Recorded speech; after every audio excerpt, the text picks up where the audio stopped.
I'm JP Tuesday. And I'm Kiki Canon. As lifelong Disney fans, the work of countless talented Disney creatives have shaped our lives. Now, as the Disney catalog expands, we're taking a journey through film and television to discover if that spark that shaped us as children lives on in adulthood.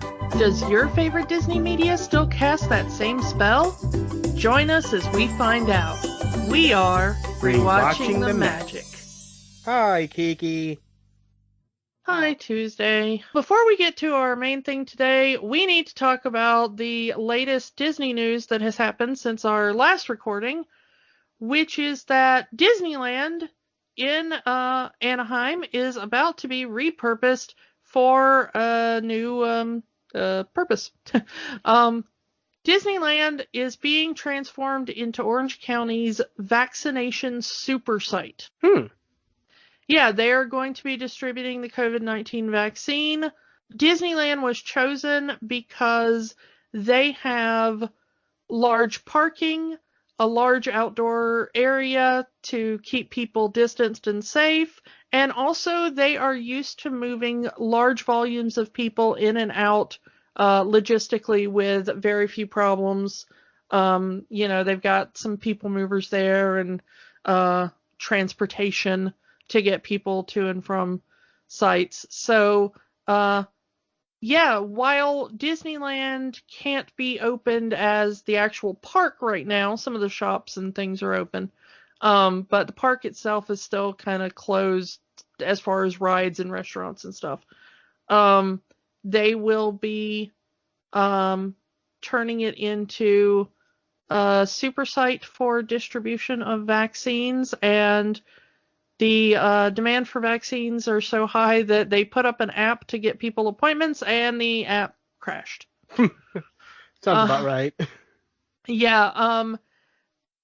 Disneyland is going to be the first of 5 so-called super sites. Other sites will be announced later because contracts and stuff with the city are still being worked out.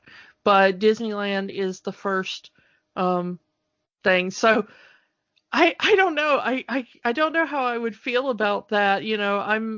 We've talked before about how we're both looking forward to when we can get our vaccine, and please do get vaccinated.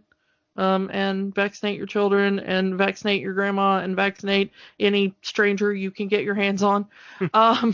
But it seems so surreal to think that there are going to be people who are going to get life-saving vaccination in the happiest, most magical place on earth.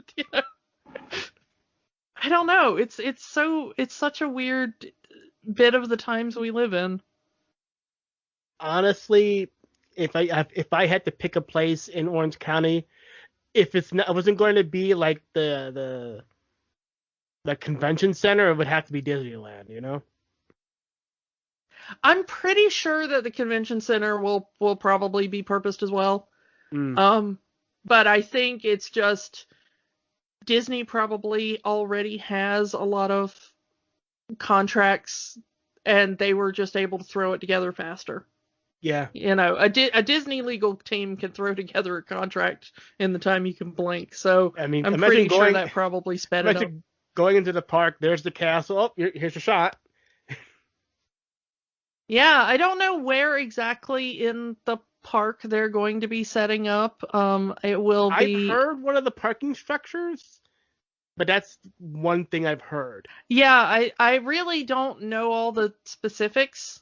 I just know that because of the way they're logistically set up to handle large crowds, and also that their area is able to distance people outside quite effectively while they're waiting.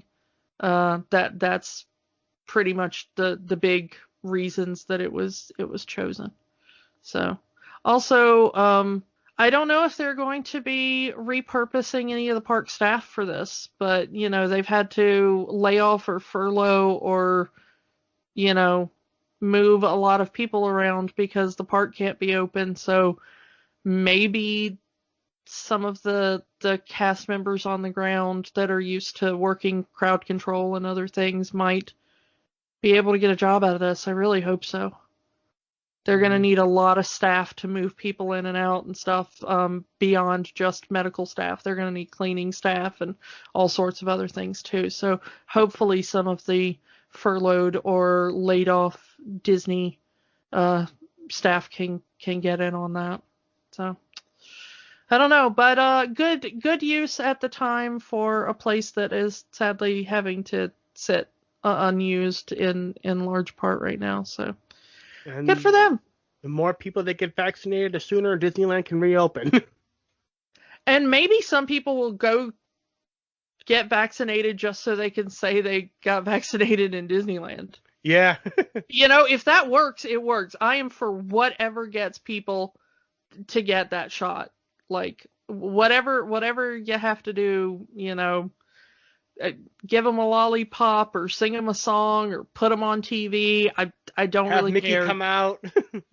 Yeah, have Mickey come out and do a dance for everybody that comes get vaccinated at the park. Whatever it takes, get those people their vaccines in as high a numbers as possible. So I'm all for it. Good job. And thank you Disney for contributing to the cause. So yeah. Yep. And now to our feature presentation. And now our feature presentation. We are still continuing our look at the classic Walt era. We are skipping ahead in the timeline a bit all the way to 1950 with Cinderella. And to kind of bridge the gap between where we were at last week with Pinocchio and where we are now. As we mentioned, Pinocchio came out right at the beginning of World War II. And that was a big hit for Disney because, as Kiki mentioned in that episode, a lot of people were not really interested in going to the theater because of the threat of the war. Would the war come to America? Would America have to get involved with the war? We found out the answer to that if you know your history. But World War II really suffered with Disney. Or Disney suffered as a result of World War II, especially once America got involved. They lost a lot of their animation staff because they all went to fight in the war. And Disney, since the theaters, the theater business wasn't really working right, wasn't bringing the revenue, Disney had to take jobs from the U.S. government making propaganda films. Yeah. We have been talking about whether or not to discuss some of those propaganda films. We haven't come down firm on either side yet, I don't think. But they're fascinating. Maybe don't show them to your kids unless you can give them all of the context. Like, wait until they're teenagers and you can, really talk about it. I would really love these on Disney Plus with the context, but... Yeah, you can find a lot of them on YouTube. A lot of them have been preserved by fans, with context. Some of them even. They are bizarre but important thing to know, both about the history of America and the Allies during the war, and also the Disney Company. So I do recommend you watch them if you're, if you know the context and you're prepared for that, because some of them are a bit harrowing to modern audiences. And the few movies that were released by the Disney Company, you can't really call them movies. They're just a collection of shorts presented as a movie. They're just, the package film era, as they called it. Sometimes those shorts would have a theme. Sometimes it would just be random shorts. Here, this is a movie now. And that really wasn't what Disney was about, and that really wasn't making the money.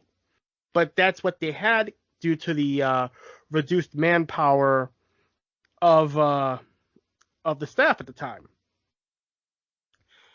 So we've reached the end of the war. Disney needs a hit, and they need a hit badly because they were so much in debt, even with the making cheaper films as the package shorts, even taking the money from the U.S. government. It wasn't enough to keep the studio afloat. They needed a hit. They needed, they haven't had a hit at this point since Snow White. Dumbo made its movie money back because it was cheap to make. The package films were cheap to make, and they made their budget back, but it wasn't a hit. They needed the next Snow White. That's what I'm trying to get to. They needed the next Snow White, and they came up with Cinderella. And that's where we're at right now. Yeah, this was kind of a coup for Disney. Mm-hmm. Pretty big success. Lots of classic songs in this one. Mm-hmm. And Cinderella remains one of the major icons of Disney. Yeah, I mean, Cinderella's castle is the icon in Walt Disney World in Florida. Yeah. When we were talking about what 4 films we wanted to do for this Look Back month, we could have just done the first 4 films that Disney made, but we decided on doing the 4 films that really, at least the ones we hadn't talked about yet, that really form the early core of what you think Disney is. Mm-hmm. So we had Snow White because that started it all, and it's still one of their major princess lines. Mm-hmm. Then Pinocchio, we get When You Wish Upon a Star, which is the Disney theme song. Mm-hmm. Cinderella is also, we get Cinderella's castle in Florida. Something angered my dog about that. And we get, we still get all of the, carriage rides in the park parades and mm-hmm. stuff like that. And then next week's film we picked for a very similar reason. It's one of the iconic pillars of what you think of as Disney. And as you mentioned last week with Pinocchio, When You Wish Upon a Star, it is Cinderella's castle that you see at the beginning of every Disney movie. Yeah. So we couldn't talk about the kind of roots of Disney film animation without going through this one. Mm-hmm. There is a uniqueness about this movie in that they wanted to make the hit, but they also wanted to keep it under budget. Their solution to keep this under budget was to completely film this movie in live action and animate over it, much to the chagrin of their own animators. We talked about this with Snow White. That was one of their ideas for Snow White was to just film actors acting it out and draw over them. But the animators hated that. They wanted that freedom. Yeah. The interesting thing though is they had live action references for all the human characters, really. Yeah. And if you look at the references, they really do look like the characters. Yeah. They might have different hair, different styling, or whatever, but you can tell that the basic facial structure and body shape and stuff was mostly retained, especially with Cinderella herself. Both the live action reference and the voice actor, if you look up pictures of them at the time, they both look like her face is kind of a meld of those two. Mm-hmm. And it's rather interesting that you can pick out various features of both of them. Is there anything else we need to talk about before we get into the caster? I did want to make kind of one little interesting note on the music. Mm-hmm. there is a story that when they were doing Song of the South, Mm-hmm. the writing team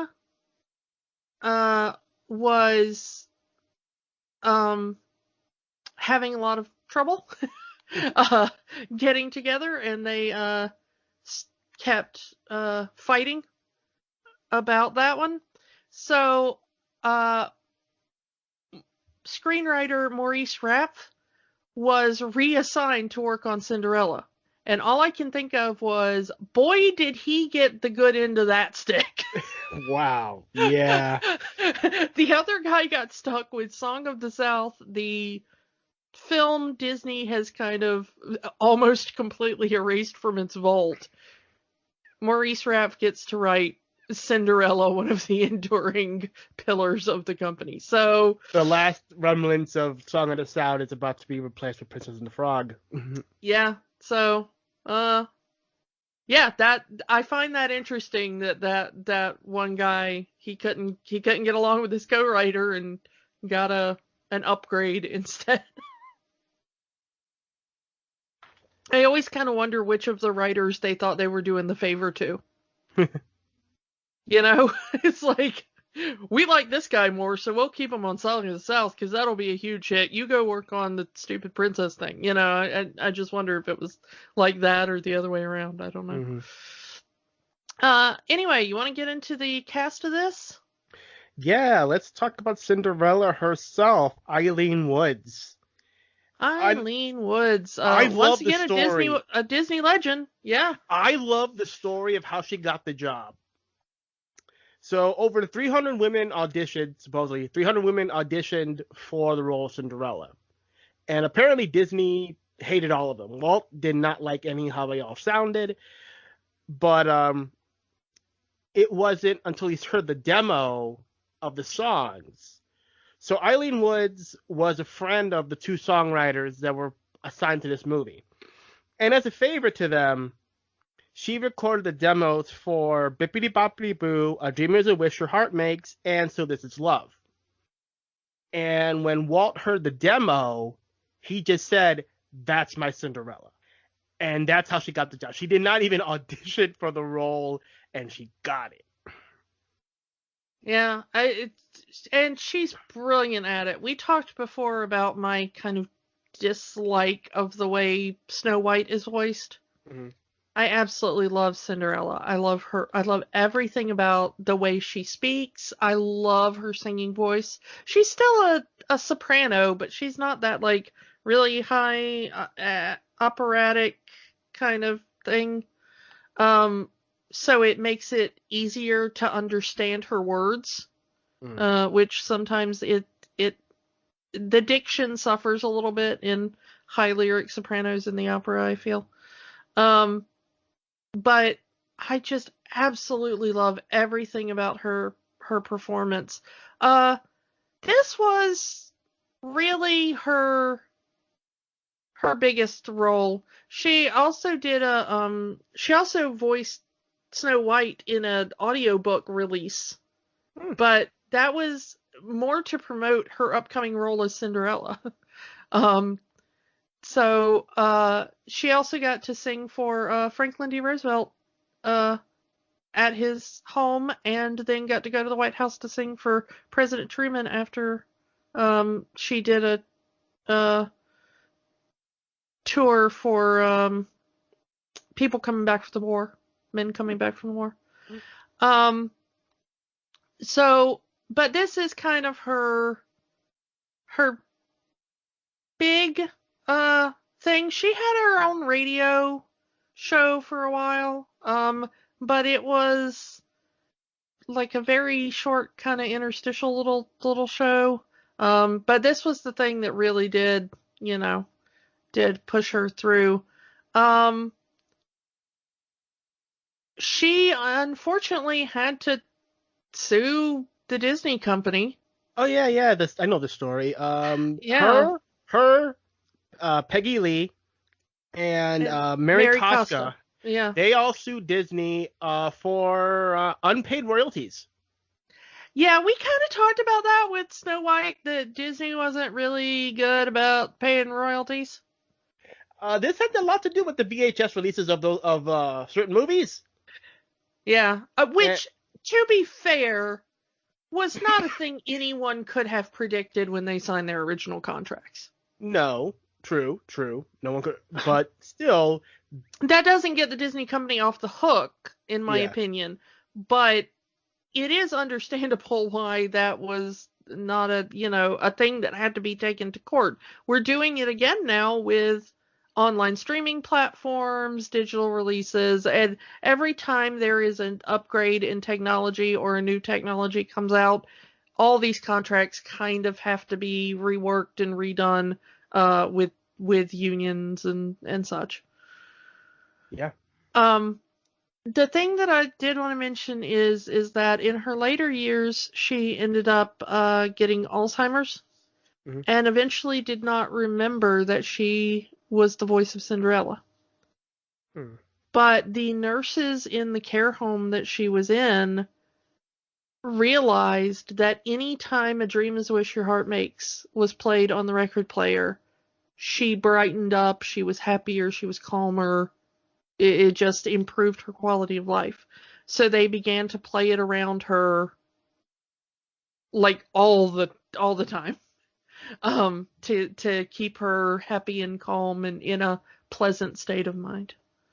So it was still there somewhere. She just didn't know where it was. Yeah, and we've talked about that before, about how a lot of people with those neurological conditions and stuff, that the music will be the thing. So yeah. Right. Let's move on to the evil stepmother, Lady Tremaine. Yeah, she was another one that was kind of typecast. Really. She was Eleanor Audley, yes. Yeah, Eleanor Audley, forgive me.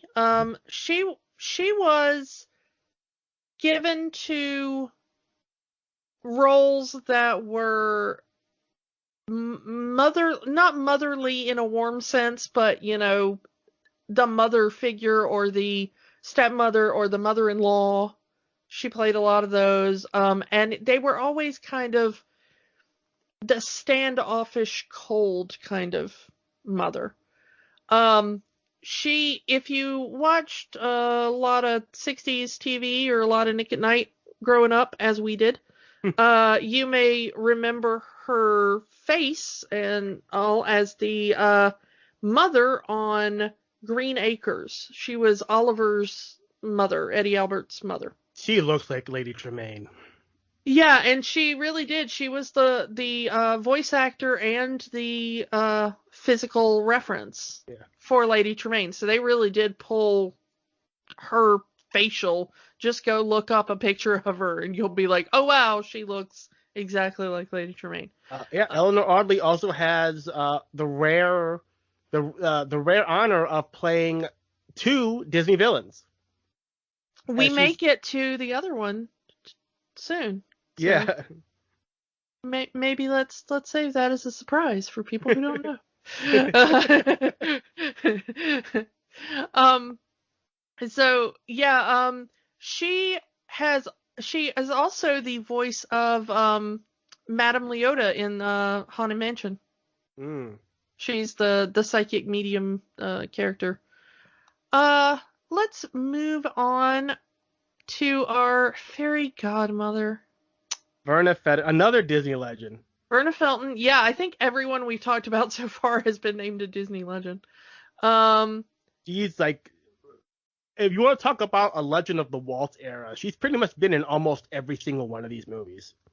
Yeah, she was in Dumbo prior to this as Mrs. Jumbo. She was Jumbo. Yeah, she was she's Jumbo's the mother. Mom. Did she sing the song in there, Baby Mine? I don't know. That is possibly one of my favorite Disney songs in the history of ever. And definitely my favorite song from Dumbo. The Queen of Hearts. Yeah, she's the Queen of Hearts. A certain other fairy in another movie we might talk about later. Yeah, and she, we've already talked about Lady and the Tramp. She was Aunt Sarah in that, you know. Mm. But, yeah, just a really, really cool woman, and also had a bit of a film career in person. But was mostly with Disney a voice actor. Ended up in Jungle Book as well. I don't think we mentioned Jungle Book. Yeah. So anyway, yeah, Verna She Felton. played a lot of elephants in Disney. Hey, you know what? If it gets you the money. Yeah. All right. So moving on, we have our Prince Charming, Mm-hmm. which I guess that's just his name. Yeah. They just named him Charming. So we have William Phelps to do the speaking voice and Mike Douglas to do the singing voice. Here is a nice little story here. Mike Douglas was actually supposed to do the voice as well as the singing, but Walt didn't like his heavy Midwestern accent because he was from Chicago. Walt looked at him saying, yeah, that voice is not going to work for the prince. The singing voice was great, but the speaking voice wasn't going to work. So they got William Phelps to do the very few speaking lines that the prince has. William Phelps, an actor from Indiana, who is mostly known for doing westerns. So, I don't know. Maybe Throw my hands Walt up. I don't was know. a bit full of it on that one. I don't know. Yeah, he really was. Let's talk about William Phipps first. He really was just kind of that guy. He did a lot of uncredited roles. He was a pretty solid working actor, you know. But mostly in the background. Interestingly, his final film role was in the year 2000 in a movie I absolutely love called Sordid Lives. It's a little indie film that is amazing. It's a bit more adult, so don't take the kids to see that one. But absolutely amazing. He played a preacher character in that one.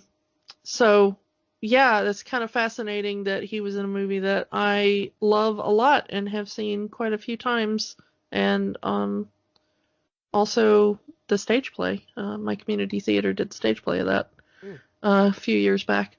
But let's talk about the singing voice, because honestly, that is the more well-known of the two. If you are of a certain age, you have already recognized the name Mike Douglas. He was the host of the Mike Douglas Show. He was a absolutely inescapable daytime talk show host for quite some time, and was before that a singer. He worked a lot in the big band era kind of thing, which is why the Prince kind of has that sort of sound. It would have been a very popular sound post-war. That would have been what you would have been used to listening to at the time. Audiences of the time would have been very familiar with his voice because he would have put out quite a few hits by the time Cinderella came. Let's move on to our ugly stepsisters, Anastasia and Drizella. And so before Disney bought Fox, I would always make the joke, and a lot of people would, about when people say that their favorite Disney princess was Anastasia. Oh, you must really like Cinderella's stepsister. Can't make that joke anymore. Yeah. We may get to that. But let's Anastasia. Let's talk about this Anastasia. You better know her voice in another role. Lucille Bliss. She was Smurfette. She was Smurfette. If you're approximately the same age we are, this was your childhood. Yeah. You remember this voice. She was also Ms. Bitters in Invader Zim, if you like that. She was in every cartoon from right about this time, 1950, up until 2012, which is when she died. She was working right up to the end. So, yeah, you would recognize her voice from here and there and everywhere else, but mostly as Anastasia, the wicked stepsister, and Smurfette. She was also a mermaid in Peter Pan, which we've talked about before, but I don't think we talked about her there. And as Gisela, the other stepsister, we have Rhoda Williams. Not really a lot in her career, although if you are a fan of old radio shows, she was in the radio version of Father Knows Best, I believe. I don't know if she was in the film, the TV version, that is. But she was the daughter on Father Knows Best for a bit. If you're a sci-fi fan, you also have heard her voice in passing because she did various alien voices in Star Trek 4 and Star Trek 5. But Cinderella is really kind of her biggest role that most people would know. We got our little miceys. Jock and Gus Gus. Jock and Gus Gus. Jimmy McDonald, aka the second voice of Mickey Mouse after Walt got too busy to do the role, or his smoking habit caught up with him, depending on which one you believe. Those two are probably his biggest, but he had a lot in the Disney universe. He worked a lot with Disney, pretty much almost exclusively, I think. He was a sound guy. He was a sound effects guy, and he began to invent things to make new sound effects, and started to add his own kind of vocal performances in there. He started with Disney in 1934 and eventually got a permanent contract as the head of the sound department for Disney. He worked for Disney all the way up until his death, and he was working on sounds for some of the Disney parks at the time of his passing. He shows up in weird places, but he's sort of best known for Jock and Gus Gus. Of course, we've already mentioned the Mickey Mouse. He's also the original voice actor for Chip in Chip and Dale. Oh. In the earlier shorts and stuff. He also does a lot of animal noises in various things. He's howling dogs in Lady and the Tramp. He's a wolf in Sword in the Stone, hyena in Bedknobs and Broomsticks, that sort of thing. Jimmy McDonald also does the voice of Bruno the dog. Yeah, he's also Bruno the dog in this. I forgot to mention that. Thank you. And kind of the last one we're gonna do a dive into is Louis Van Rooten, who is our king and also the Grand Duke. He voiced both of them. Once again, a lot of radio work, a lot of guest starring in television at the time. I do believe probably Cinderella is the thing that most of our audience would be familiar with. Most of his other stuff was in the 40s and early 50s in some lesser known films and such. We've also got June Foray as Lucifer. We've talked about her before. And as the narrator, we've got Betty Lou Gerson, who we last talked about as the voice of Cruella de Vil.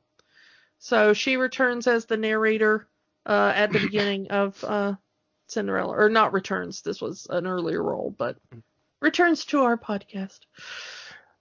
Yeah.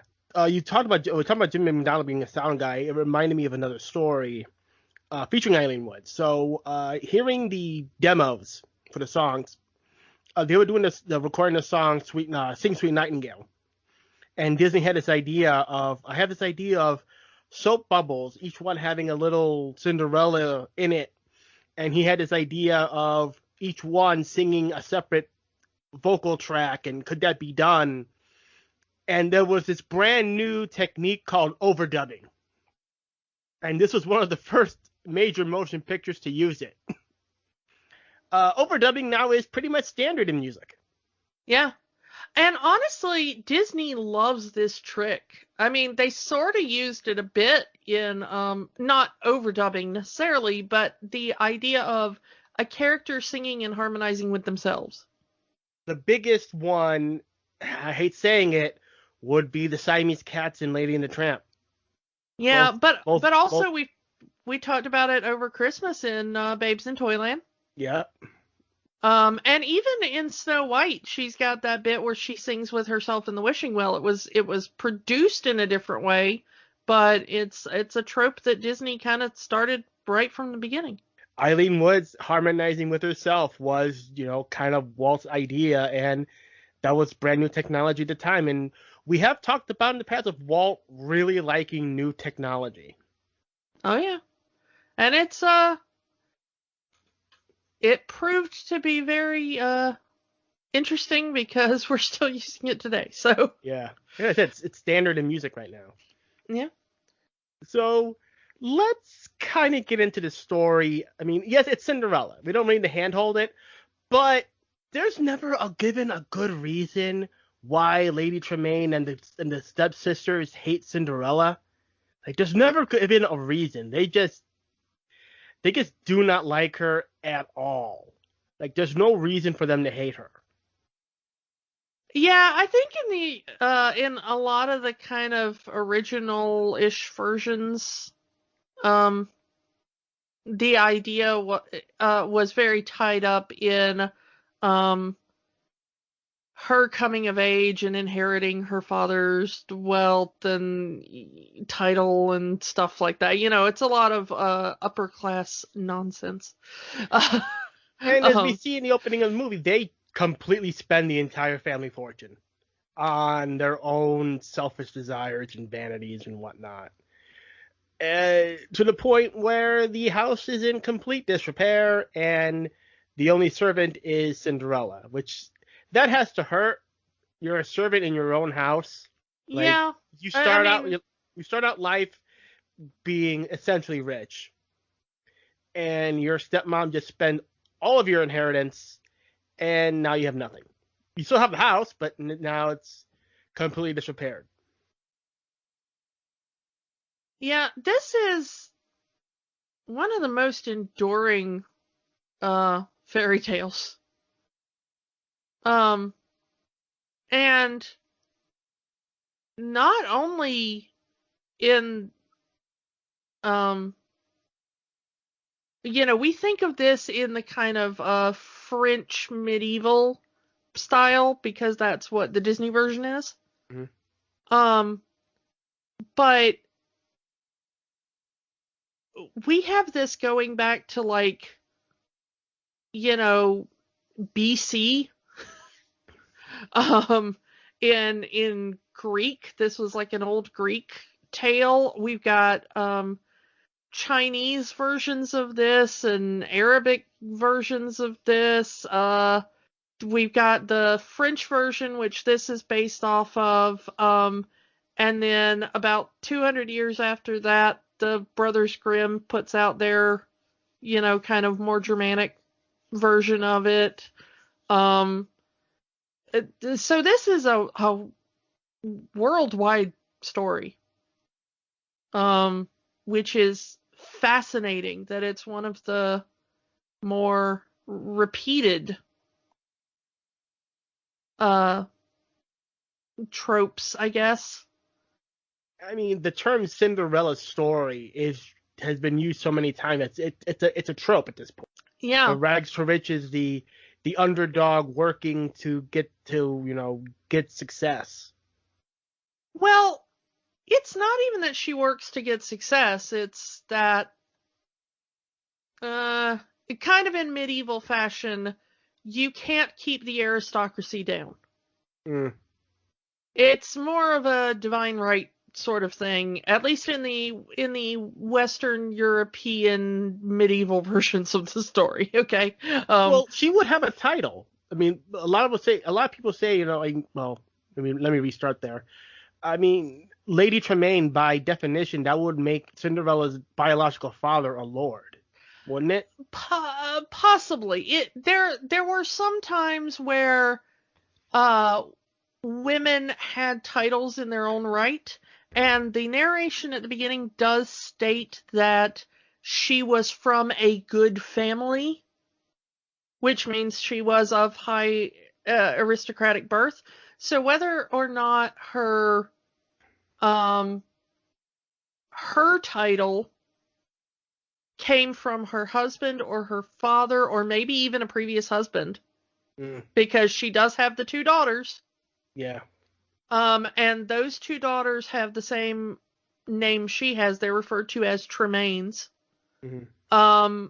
So I actually don't think we know anything about the title of Cinderella's father, but it is absolutely probable that he would have been titled, because how are you going to get a lady of good birth without something of your own, Yeah. But I question whether or not Lady Tremaine's title comes from Cinderella's father. So I really don't think we can say for sure, especially in the Disney version. Though I must credit this movie for actually animating how an actual person would get up in the morning. Like, just completely, no, I don't want to get up. Putting the pillow on their head, rolling over. Well, I know when the birds and mice come into my window every morning and try to wake me up that I am very reluctant to get out of bed. See, that's the thing about the biggest lie about the Disney princesses. It's not that your prince will come. It's because when you sing, that animals will not clean your house. Yeah, I could really use that. I don't really need the prince so much, but I could really use an army of, hardworking animals to come help me with my household chores. Birds and mice that'll make you dresses. Yeah, and sewing. I Yeah. mean, I wouldn't have so many half-finished sewing projects around my house if I had happy little critters to take care of the rest of it for me. Let's talk a little bit of how all of these birds have clothes that Cinderella makes for them. Yeah, all the little critters, the birds and the mice all have little clothes that she makes. That she has a whole drawer of these little clothes that she makes for the mice. Yeah, and she seems to have like several outfits ready just in case a new mouse shows up. Yep. And when she finds out, there's a new mouse in the house, we have to go see our new friend. And, opens the mouse trap, and there's, our little chubby Gus Gus. Who is very scared, as you would be if you'd just been caught in a trap, I think. And then a giant shows up and tries to stick her hand in there to get you out. Yeah, but she puts a little shirt on him that's too small because he's a little chubby. Yeah. Yeah. Cinderella needs a plus-size mouse collection. Which says a lot, because there is at least another plus-sized girl mouse among these mice. Yeah. I like to think that she was just... this whole film takes place in like 2 days. Yeah. So I have a feeling that she retailored. Of course, we see them at the end, the mice in the castle, and they've all got little uniforms and stuff. So I'm pretty sure that Gus Gus got better tailored clothes by the end of the thing. I've seen the sequels. You are ahead of me on that. I don't think I ever bothered. I will say something about the plot of this movie in general. We have talked for the last 2 weeks that Snow White was 5 minutes of plot in an hour-and-a-half film. Pinocchio was more plot, but it was very chopped up and serialized feeling, which that's the book. We did mention that. Mm-hmm. But Cinderella feels like a coherent film that was written to be a feature film. And I think a lot of it had to do with the fact that they filmed it as a film before they even animated it. Yeah, but you could tell that the screenwriters sat down and went, yes, it's going to be animated, but I am going to treat it like I would treat a live action film in the writing of it. Mm. Yeah, it's a bit goofy because you've got the talking animals and everything, but it's treated as a theatrical narrative, which is, new in this playthrough. It's not the first time they did it, of course, but by this point they were treating them as their own form of media, which I like. It kind of bothered me on this rewatch. I never noticed before of the speech patterns of the mice. Yeah? It's something's off with that. Like the Zutz, the Lucifer, Cinderella. It feels like there's something there that I'm not putting my finger on. Like it feels like there's something not quite kosher about it. I get you, but I do also wonder. Again, I can't put my my finger on anything specific, and out there listening, if you can, please let us know, because we will correct. But I do kind of wonder, though, if this isn't more. They're mice. Mice are high pitched, and they have cutesy speech patterns because they're talking animals in a movie. I'm not entirely sure this was like targeted at any group or stereotype particularly, other than animals have cutesy speaking styles and high-pitched voices. Even to the point where I had to turn the subtitles on just to make sure, and the subtitles completely get rid of the general accents that the mice would have and kind of just put their lines in there. So it makes me wonder what the point of it all is. Well, it is harder to get accent across to, in caption form. I guess. But yeah, it is kind of difficult to understand them sometimes. But I really like the beginning with the birds because the birds don't really have speech. It's kind of interesting which animals have speech and which don't, because it's basically the mice. Yeah, the mice can talk. Lucifer the cat doesn't. Bruno the dog doesn't. The birds don't. The horse doesn't talk. The birds sort of talk, though, because they do have that kind of speech cadence to their tweeting. Because when they come in at the beginning of the movie, there's this little bit where they kind of do this little sing-songy thing. But you can really feel the cadence of, like, wake up, Cinderella, but it's like, do-do-do-do-do-do. It's like, it's not words, but it's got the rhythm of speech. And given the context, you can kind of figure out what the birds are saying, which I always find fascinating on a linguistic level, like how our brain, there's not words, it's not language, but we understand it, at least an English-speaking audience will. But yeah, I find it interesting that this is the first of these princess movies we watched where she will talk to the animals and the animals will talk back to her and she understands them. But you also wonder if it's just her, because at the end of the movie when Lady Tremaine is coming to lock her in and everything and the mice are trying to warn Cinderella, we sort of hear it not from Cinderella's perspective. And it's a lot of like kind of squeaking noises. They go from talking rather clearly, and when Lady Tremaine shows up, it sounds more squeaky. Well, Cinderella doesn't really have any friends, so she kind of had to make her own. So I guess that's her mind. I just wonder, like, why the mice and not also the birds and the dog and the horse and the cat. Disney has favoritism towards mice. Don't you know that? Yeah, I guess.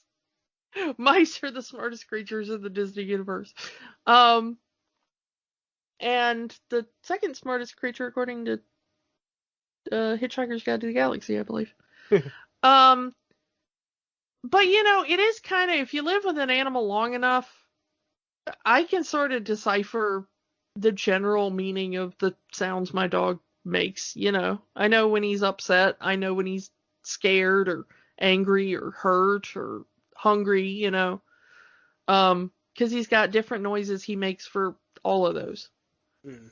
So maybe that's kind of their version of, you know, Cinderella has pet mice and she's learned their squeaks enough to figure out their general mood. I don't know. I want to talk about the opening song, not the opening song of the film, because that's a forgettable, you know. It's like, hello, you are watching a movie about Cinderella. A Dream is a Wish Your Heart Makes. Yeah, Dream is a Wish Your Heart Makes, the first, like, really proper song. I love this song. Two of my favorite Disney songs of all time are in this film. Dream is a Wish Your Heart Makes and So This Is Love. Mm-hmm. I sing both of these in my house constantly.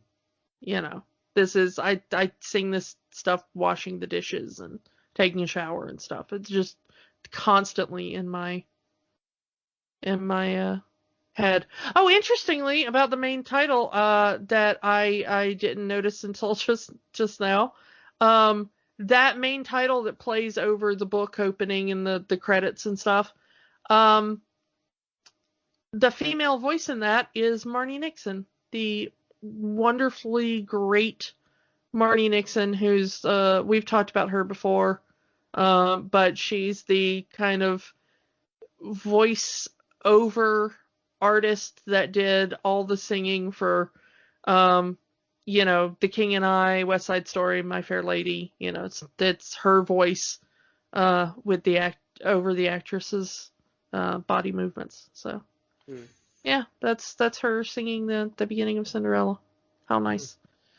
But yeah, almost every song from this that is sung by a character is a classic now. Yeah. And they actually sold the sheet music for every single song in this movie, and they sold like wildfire. That's how popular this movie was. And all of the albums that they released of it. Yeah. And they still use these songs in Disney marketing today. Yeah. Dream is a Wish Your Heart Makes was the basis of a massive Disney Parks campaign, 10 years ago? Mm-hmm. Something like that. And I think they used Bibbidi Bobbidi Boo for like 2 campaigns before that. Mm-hmm. You hear So This Is Love quite a lot in Disney sing-alongs and stuff, because it's a very simple melody and very simple lyrics for kids to do. So that one gets a lot of play in sing-along media. I forgot this one, but this is one I do want to mention. So we're talking about the songs. This is the first time that Disney released the music under their own record label. Oh yeah, it is. We think of Walt Disney Music as, again, Disney, this big thing. They have their own, everything. but not always. Before they would always release their soundtracks through other record companies. This was the first time they released it under their own label. Yeah. And they still distributing through RKO by this point, though. Yes. They would as far as the film. They would still distribute RKO through RKO until Peter Pan. Yeah. But I want to talk about how well this story flows, because after coming off the last two, there really isn't a point in this movie where you get bored or think, ooh, they just added that to pad time. Disney finally found that flow with this movie. Yeah, nothing feels wasted in this film, which I cannot say about the two we've talked about previously. Mm-hmm. There are still a lot of sight gags and cute bits with the animals. You've got a bit of a Tom and Jerry style chase scene with Lucifer and Gus Gus. Mm-hmm. There's a lot of things breaking and things falling and tripping and stuff. So there's a lot of still the physical comedy and the humor that was developed through the shorts, but this is a far more serious film overall. Mm-hmm. There are lots of characters that are there for comic relief. The King and the Duke mm-hmm. are definitely comic relief characters. The mice are comic relief characters, as are all the animals, really. Yeah. The fairy godmother, to an extent, also a comic relief character. But it knows, none of that ever feels cheesy. Even as an adult, it's enjoyable humor. It doesn't feel like it's aimed at a 4-year-old. Which a lot of the stuff in Snow White and Pinocchio feels aimed for a very young audience, but this feels more like some of that classic slapstick that kind of appeals to all ages. Yeah. And the fairy godmother's lines, her humor bits, which are mostly vocal humor, it's jokes in the way she delivers her lines and her forgetfulness and stuff like that. They also don't feel like they're playing down to your intelligence or trying to be too goofy for a young audience, which is not something you can always say about Disney even today. Oh, yeah. It's very hard to hit that line where, there are no children in my house and we still enjoyed it. It's funny. It makes you laugh when it needs to. But it's just generally engaging all through.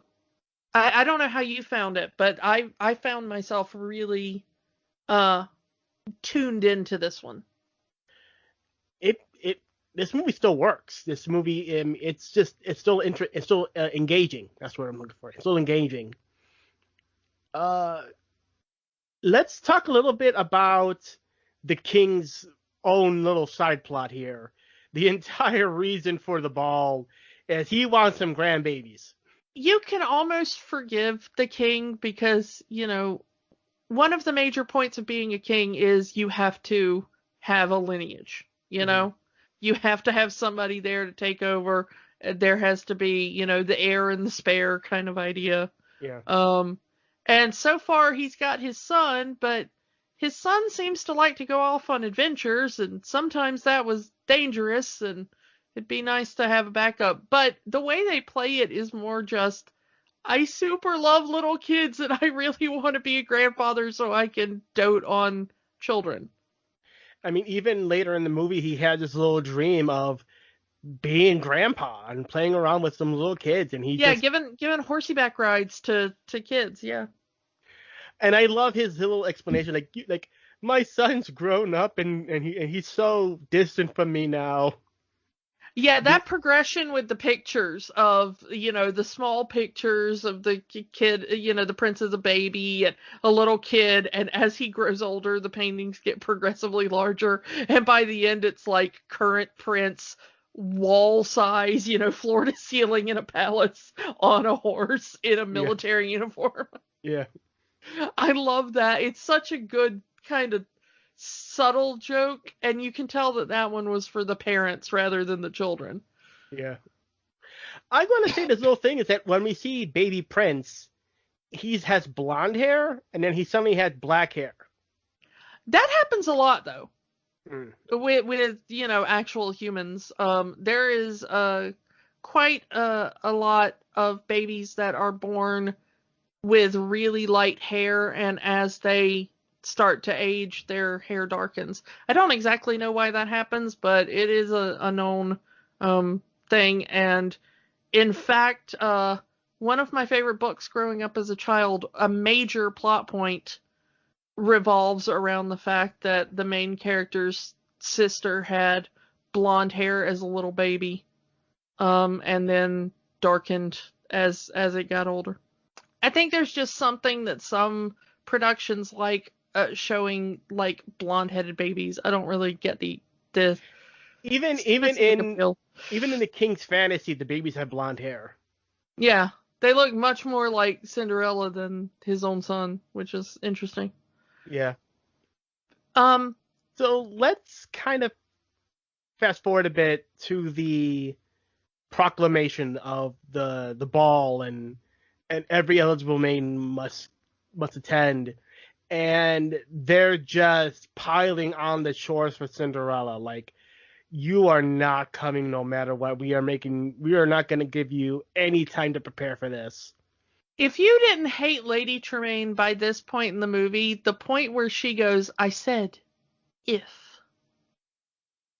That's the point where you're like, I hate her and would like to see her fall out a window. Yeah, I mean, it's female doggish is definitely the term I guess you can use.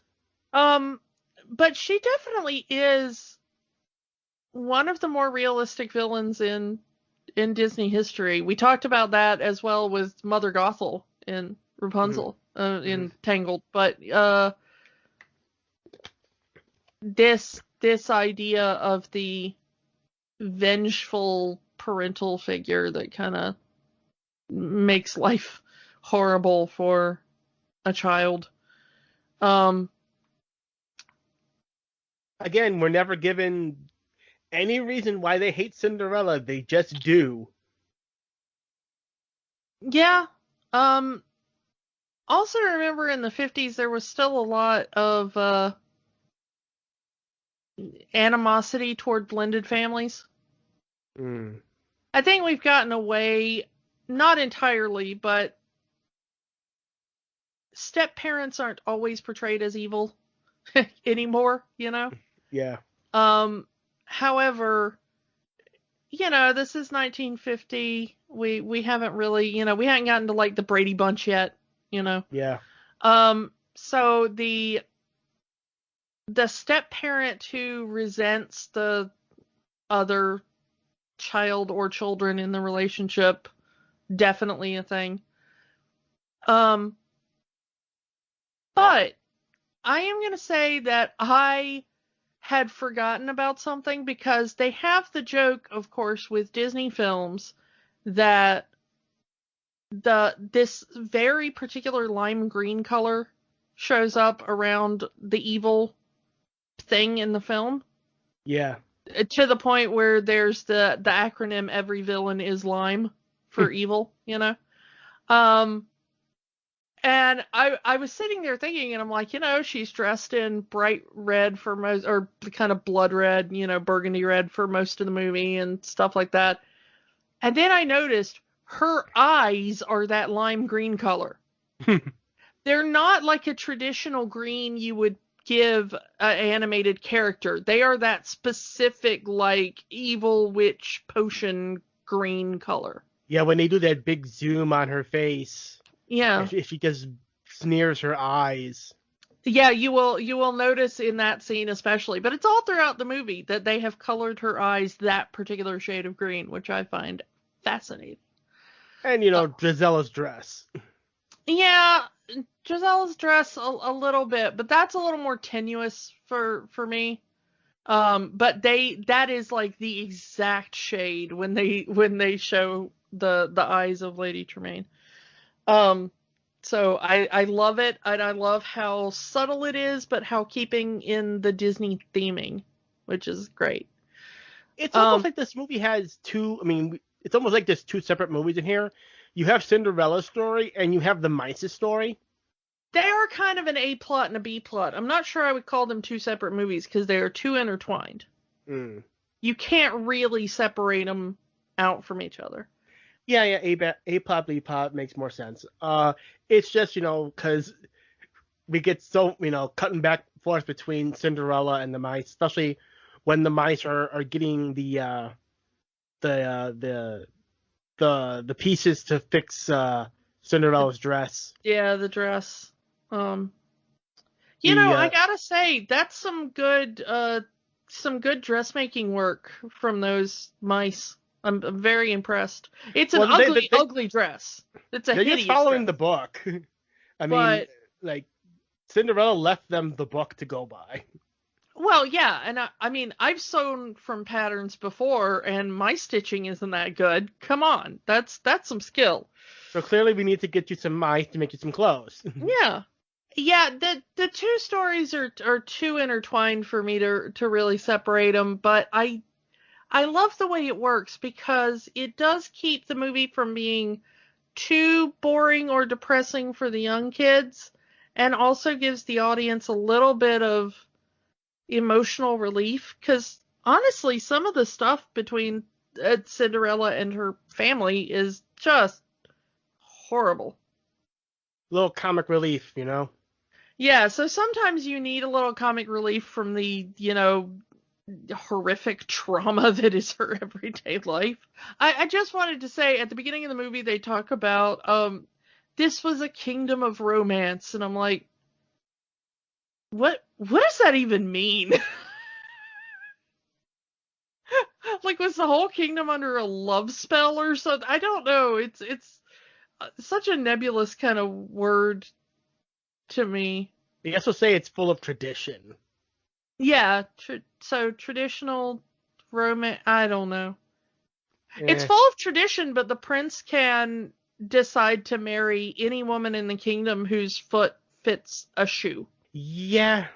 And the interesting thing is that in pretty much all of the Cinderella stories, the stepmother and stepsisters pass her off as the scullery maid, and they do in this one. And in this one, the Duke says, I was told to try every maiden. So that means he's been spending all night going from house to house in the kingdom, from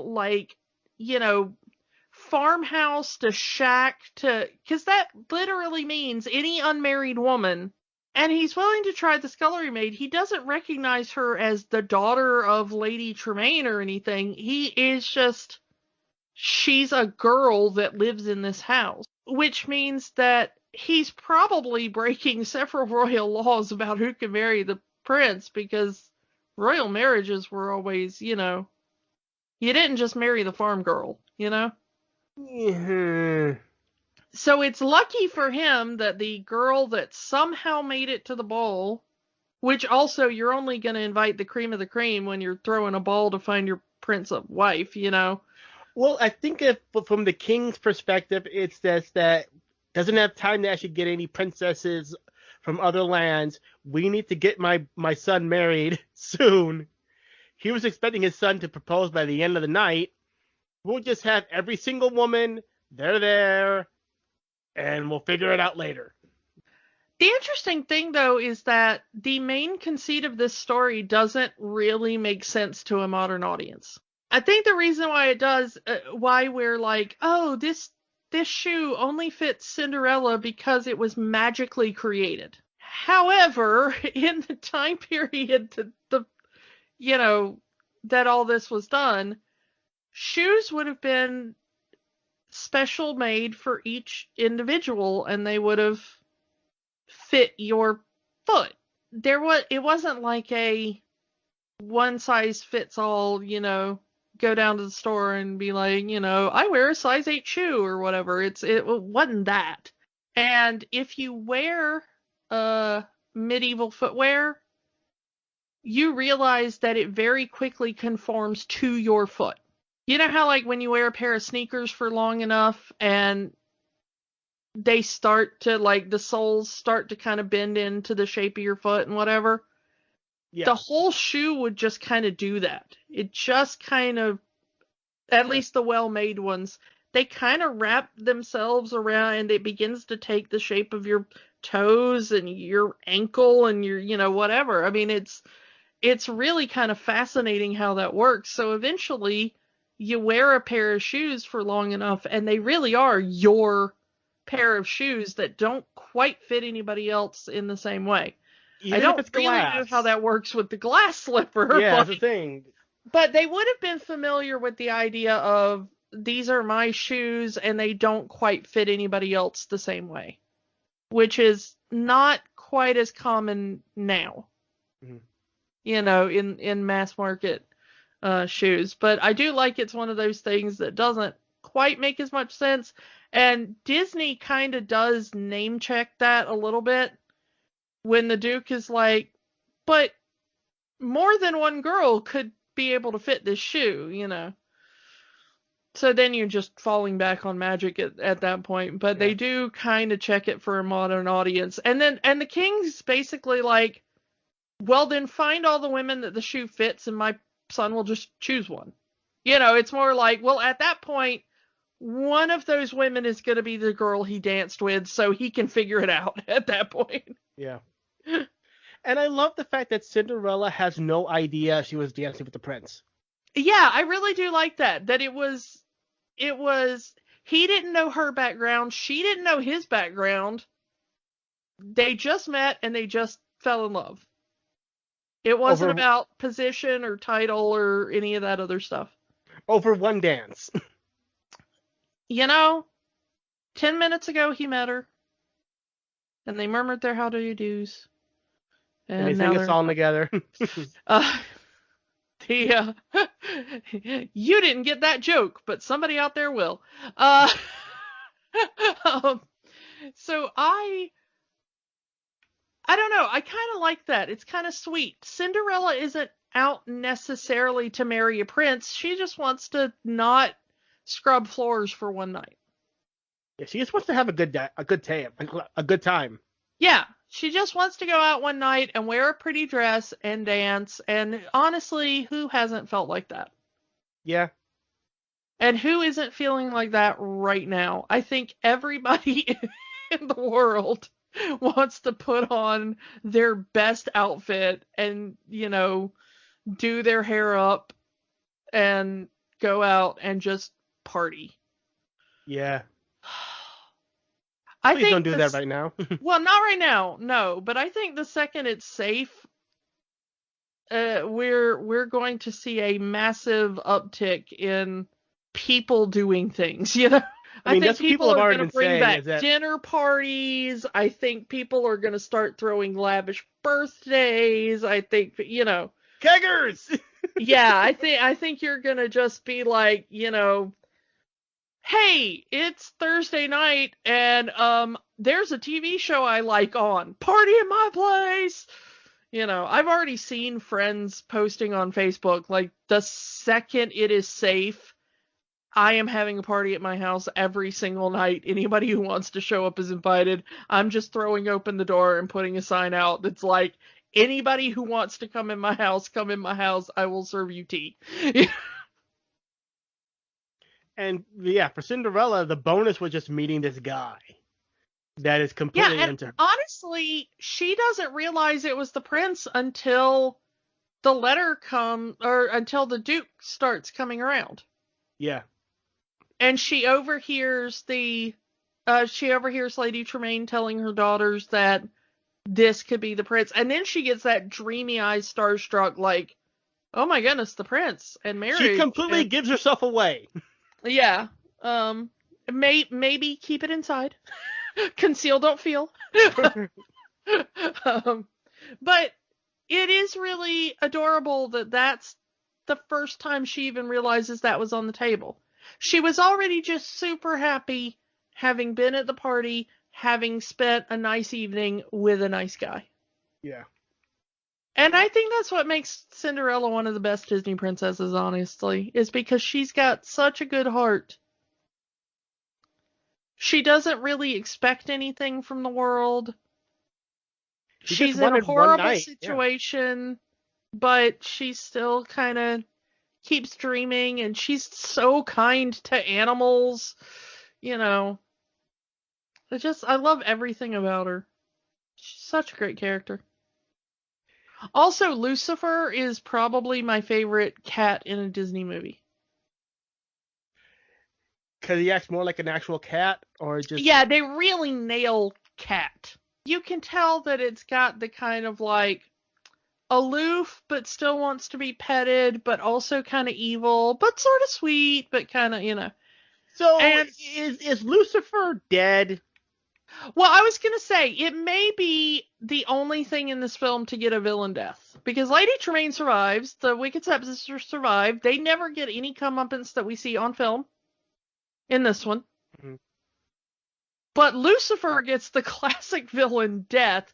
However, as he's falling out of the tower, he starts on his back, and then he does that kind of cat flip. Mm-hmm. So I think their idea was like, don't worry about the cat. The cat's going to be fine. Cats land on all fours, you know? From that height, though. Yeah, I mean, it was like a 5-story fall. So maybe he landed in a hay pile we didn't see or something. I don't know. Mm-hmm. I gotta love Gus guarding the key with his life. Oh yeah, so adorable. Under the teacup, he's like, this mouse is gonna eat me, but I swear I'm gonna guard this key with my life. I mean, this cat is gonna eat me, but one of the little bits that I love in this film that I had forgotten was in there is when the mice are doing the sewing. Mm-hmm. The girl mouse that's doing the sewing, she takes the needle, she takes the thread, and then she licks the thread and shoves her entire arm through the eye of the needle to thread the needle. Yeah. Which is like, if you can shove your entire arm through the needle, you don't actually need to lick the thread, but it's what she would have watched Cinderella do, so I'm not even sure that it's a thing of like, you know how sometimes you see other people do things and you're just like, well, that's just the way it's done. Yeah. And then later you'll find out that was their own peculiarity, or it was done for a specific way and you don't have to do it anymore or whatever. But I just love the fact that she licks the thread before put it, because it's what you can't like not do that. If you've ever received a hand sewn item from anybody, their spit is all over that. So I gotta say, one of the most horrifying moments in this movie is when the sisters are just tearing that dress apart. Oh, I had nightmares of that as a kid. They rip off the beads, the sash. They just tear that dress to shreds. Yeah. And I grew up pretty poor, and I had a lot of when my mother was still alive, she made most of my clothing. Mm-hmm. She was an incredible seamstress, and she made quite a lot of my clothing. And so it was well-made clothing, but you could tell it was handmade. You could tell it wasn't like designer, label clothing. But also, I had a lot of like hand-me-downs and Goodwill and stuff like that, as a kid as well. And watching that as a kid and seeing the two girls go at it and just rip it apart, literally, yes, but also metaphorically, of like, that's ugly and you don't deserve that, and what do you think you're doing wearing that kind of thing, was definitely something I experienced as a kid around other children. You'd go to school and they'd be like, oh, I think I threw out an outfit that looked like that, or, maybe you're wearing my old clothes because my mom gave it to the Goodwill or something, So yeah, I had like, every time I watched that scene as a kid, it was like, and watching it again as an adult, I was still like, oh, that's still somehow bringing up past trauma. Yeah. But I do like the following scene after that, where it's almost like the film is making fun of Cinderella by playing "A Dream Is Mr. Heartbreak's" one more time, and she's just hearing it. No, that's not true. Like her own song is coming back to her. It's like, no, it's not true. There's nothing to believe in anymore. And then the fairy godmother shows up. Yeah. And makes it all better. And I just love the fairy godmother. We really haven't talked about her a lot, but she's such a good character. She's like your favorite grandmother. Yeah.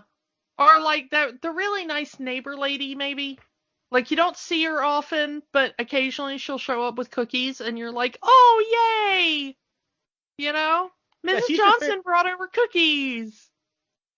Fairy godmother, implying that she was at some sort of christening with Cinderella over here. Yeah, I mean, maybe her mother invoked the Fae spirits at Cinderella's christening. I don't know. I'm not sure how that works in Catholic tradition. I'm not sure if fairies are allowed to stand in as a godmother at a christening. And if she's the godmother, where has she been all this time? Yeah, why now? You know, you couldn't have shown up and like given Cinderella a magical broom or something. Yeah. This will help you get all your chores done so that you can sit down for once. But as we see, they get to give her more chores. Well, yeah, but as any employee knows, your job takes like, what, 1/10 of the time for a lot of people? Yeah. So you just pretend to, you learn to look busy. I kind of wonder if Cinderella's like, but I just did the drapes, was kind of like a, I mean, I stood near them and pretended to, but they're drapes, so how are you going to tell? Yeah. And that cadence from Lady Tremaine, do it again. Yeah, such a good vocal performance in this from Lady Tremaine. So excellent in that it's not over the top. It's not like, hi, I'm doing a villain voice. Just it's enough for you to hate her. Just enough for you to hate her. It's so realistic in the way, like, we've all talked to a person like that. Mm-hmm. The person who's like, they don't say anything specific to insult you, but, So, I like that. And I love the, the construction of, the design of everything. Let's talk about that real quick. The design of everything in this movie is beautiful. The outfits are wonderful. Yeah. The animal creatures are beautifully designed. The castle, of course, looks wonderful. All the backgrounds, and especially Cinderella's carriage. Yeah, the pumpkin carriage. Yeah, which may be one of the most iconic visuals from this. Because it looks like, it really does look like a fancy coach. But there are things in there that you realize are magical. Like the wheels, you could never make a carriage wheel like that. At least not at the time. Maybe now with like some kind of special alloy or something. But they've tried it with the Disney parks, but it's more of they make it look like that, but there's actual wheels underneath it. Yeah, you kind of have to hide it and make like an overlay that makes it look like that. But you couldn't actually, if you saw that in real life, it wouldn't actually work. So there are touches that make you think magical instead of functional carriage, but it's close enough to a real world carriage that they can actually build replicas of it and use it in the parks. So I love that, and I love when the magic is breaking, you start seeing like the wheels revert back to vines and stuff. It's just so cool how everything in this film. And once again, the version that's up on Disney Plus looks incredible on a 4K television.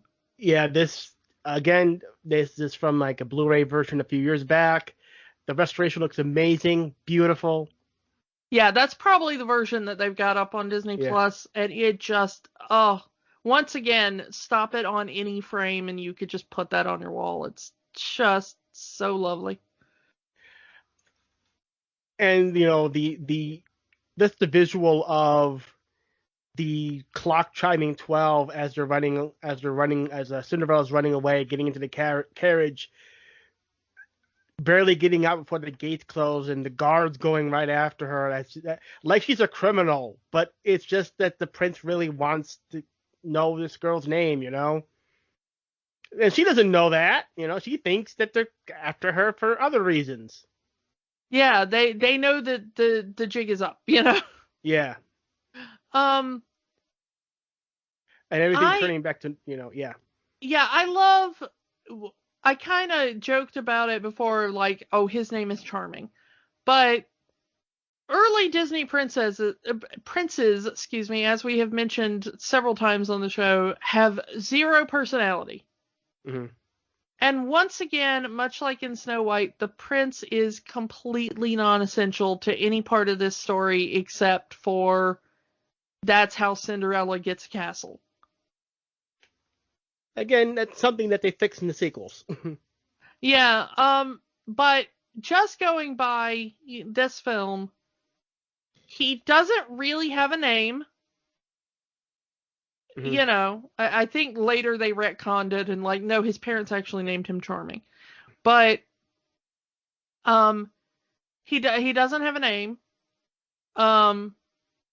He has almost no dialogue. He sings one song. Mm-hmm. And that's kind of, he's in 2 scenes. He's in the ballroom scene and he's in the end at the wedding. Mm-hmm. This is why I was so big on Prince Eric. Because it was one of the first Disney princes I remembered that I'm like, that guy has a personality. I know who that guy is. I could sit down and talk to that guy. He has an interest in music. He's a little bit snarky. He's, fun-loving and adventurous. I get who that guy is. Charming is a cardboard cutout. Yeah. He's the male version of a sexy lamp. Do you know that trope? Yeah. That, women in movies are just a sexy lamp. You could replace them with a sexy lamp. It wouldn't change the plot. Mm-hmm. Disney princes, early on, are like that. They're a lamp with a title. I guess one last turn of the knife from Lady Tremaine of tripping the footman to drop and completely break the glass slipper. She's already, Tremaine already figured out it's Cinderella, locking her in the tower, and then just tripping the man here, the footman, and just breaking the glass slipper. Hey, if my daughters are not going to marry the prince, no one's going to marry the prince. Yeah, and then Cinderella just does that really baller move at the end there where it's it's okay, I've got the other one. And the look they animated on Lady Tremaine's face of what? I love it, but I love how she says, thank you, fairy godmother, when she sees that the glass slipper is still intact earlier in the film. Yeah, it's that was the godmother's gift to her, was the glass slippers. Yeah, a memory of the evening, she probably thinks at that point. But I think the fairy godmother probably just knew, your stepmother is going to ruin this somehow, so I'm going to give you a backup plan. Yeah. I also like that, there is the repetition of the fact that this woman is always losing a shoe. Yeah, and it happens 3 times in this movie. Yeah, of course, there's the big one, at the ball when she's running down. But earlier in the movie, she loses one of her sensible little ballet flats, which, by the way, I love. Who doesn't love, a nice classic black ballet flat? But she loses that walking up the stairs to deliver the morning tea she loses it again on the stairs at her wedding. Mm-hmm. You know, so maybe it's just Cinderella and stairs are not a thing that mixes well. She needs laces on her shoes. Yeah, she needs some kind of ties or straps or something, you know. Yeah. But I do like the repetition throughout the film. Yeah. So cute. Oh, I just love this movie. It's such a feel-good movie. Yeah. I think that's all we can talk This about. was nice after the last 2 weeks. Yeah. Yeah. Yeah, I think that's all we could talk about with Cinderella. I don't think we can say more, but yeah, the question's already been answered. Does this movie still have the Disney magic? Absolutely. Every single second of this film is Disney magic. I don't think we came up with a single thing to ding this film on other than the prince could use a personality. Yeah. Pretty much everything else in this film is flawless. All the other characters are well-rounded and suit their purposes well.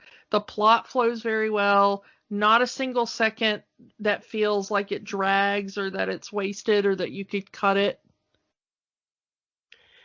Yeah. Amazing songs. Yeah. Amazing. Beautiful animation. It just I just love it. I love every bit of it. I want to wrap myself inside this movie like a nice blanket fresh out of the dryer. This was the movie that saved the Disney studio after the war, and with good reason.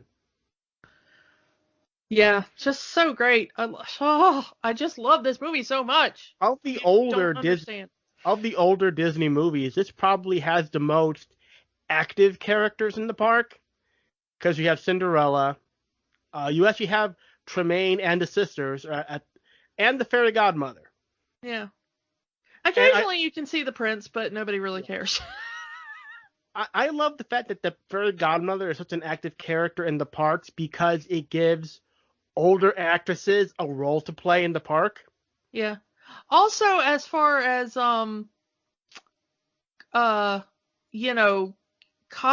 full costume characters, Jacques and Gus show up now and then. Yeah, now and then. They're not as common as the human characters, but they do show up in a lot of the parades and a lot of the special events.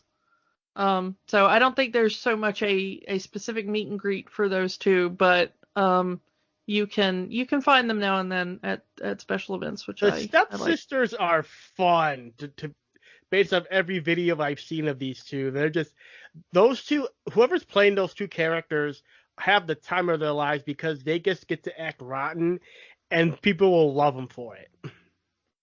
Yeah, so great. I know that there are certain types of people that are like, I really want to play, Snow White, or I really want to play, one of the other characters. But there's like, I love the cast members that are like, I want to be, the wicked stepsister. I want to be the kind of off kilter or slightly villainous character, Yeah. And of course, we've talked about Cinderella's castle at Walt Disney World, and the fact that there is an actual suite in that castle that people can stay in. Yeah. It's expensive as hell and was originally built for Walt Disney, but unfortunately he passed away before the park could be finished.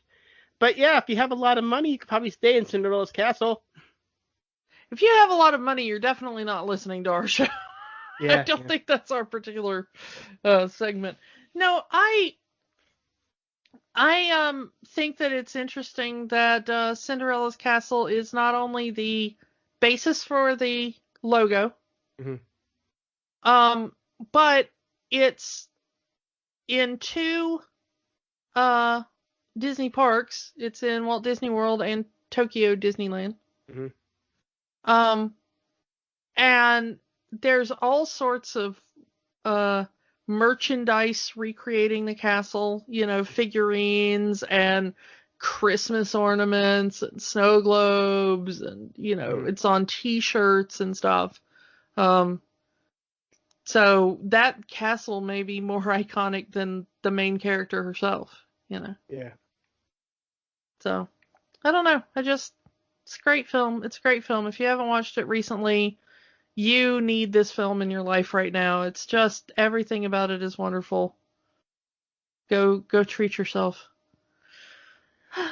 So let's move on to what we're going to be talking about next week. We are going to go forward in the timeline a bit for Sleeping Beauty. Yeah, and I'm going to say I'm really looking forward to the rewatch of this one because growing up, this was my favorite classic Disney film. So we'll see if that holds up. I had forgotten how good Cinderella is, so I don't know.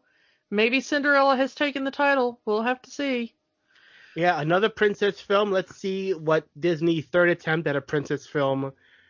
What did they improved on since this one? And we'll be talking about that next week. Go watch Cinderella if you haven't. It still holds up. It's still a great movie. Yeah. And tune in next week for Sleeping Beauty, and we will talk to you all next time. Bye. Bye. Don't let the magic stop here. Join our conversation online on Facebook at Rewatching the Magic.